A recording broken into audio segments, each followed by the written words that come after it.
Habari za wakati huu mtazamaji, na karibu sana ndani ya Chris Media 24. Nikupe habari mbalimbali ambazo zimetokea kila pande za dunia ya bana, magharibi, mashariki mpaka kusini huko. Taarifa ambayo iko bana, mwanafunzi wa UDOM aangusha ujumbe mzito kinoma. Ujumbe huo unasema vipi?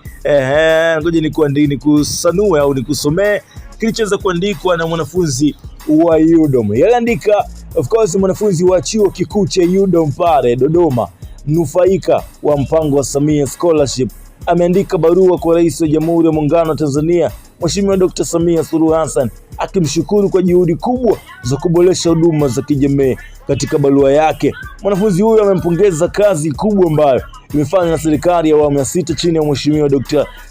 Samia Suluhu Hassan katika mkoa wa Singida. Hatua hiyo imeimarisha upatikanaji wa huduma bora za afya kwa mwananchi wa eneo hilo. Aidha, amempongeza wawekezaji wa serikali katika ujenzi vituo vya afya, shule, barabara, ajira mpya kupitia miradi mbalimbali ambayo iliyotekelezwa katika kipindi hiki cha awamu ya 6. Kupitia uwekezaji mkubwa kwenye sekta ya afya, elimu na miundombinu, Rais Samia ameendelea kuleta maendeleo yanayokisi mahitaji halisi ya mwananchi, hususan vijana ambao ni nguvu kazi za kitaifa, ni nguvu kazi ya taifa. Kwa sababu sera ya serikali zinaendelea kutekeleza kwa vitendo, zikitoa fursa kwa vijana kufikia ndoto zao, kushiriki kamilifu katika ujenzi wa taifa.